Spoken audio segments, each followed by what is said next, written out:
Magandang araw mga mi, it's Laba Day na naman today.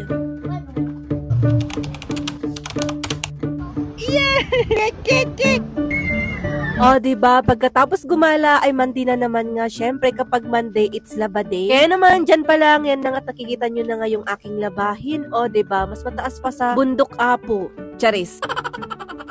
So, ito na nga, hindi pa nga ako nakontento, kaya naman naghanap pa nga ako ng labahin. Ay naapo, naihian kasi ito ni Arkidandan, kaya naman dapat na talaga siyang palitan. Kaya naman, ayan, nadagdagan ulit ang aking labahin. At dahil nag-uulan nga rin itong nakaraang linggo, ay basa na nga rin itong aming flooring. Kaya ito, nagpalaki ulit ako ng puwet.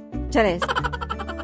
Tinunod ko na nga ring walisan dahil mamilyonis na nga rin ng alikabok at saka buhok. Katapos ko doon, ito at tinuruan ko naman si Arkidandan dahil nga kusang nga siyang nagpapaturo dyan. Ay siya sinamantala ko na dahil bihira lang talaga yan magpaturo. Minsan nga hinahayaan ko na nga lang na hindi turuan kaysa naman mag-away pa nga kami. Ay naapo, maghahalo ang balat sa tinalupan. Charis.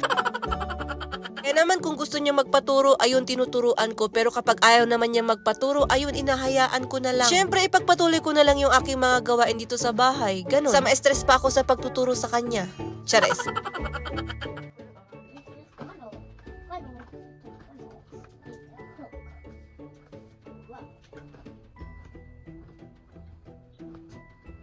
At ayan, sa dami nga ng aking labahin, ayan nga inunti-unti ko na nga lang. Kaya naman ang lalabahan ko nga muna ngayon ay itong mga damit mo na nga namin at isusunod ko na nga lang sa sunod na araw yung mga kumot namin.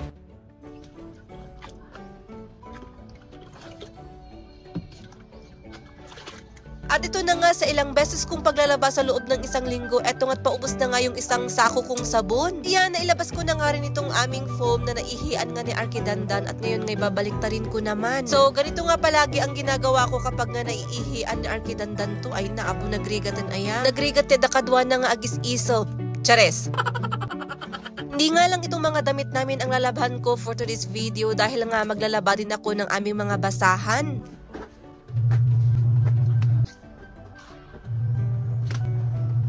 O diba, napakarami at ayan, hindi pa nga ako tapos maglaba ay tinigil ko nga muna dahil nga kailangan ko nang pakainin si Arkidandan dahil papasok din kami sa school.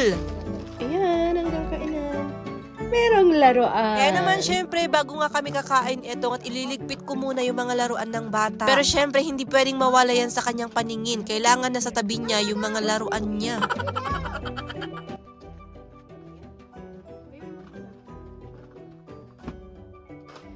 Ito yung calamares. At dahil nga hindi nag-uulam ang Arkidandan sa calamares, ito at ipinagluto ko na nga lang ng noodles. Thank you, Lord.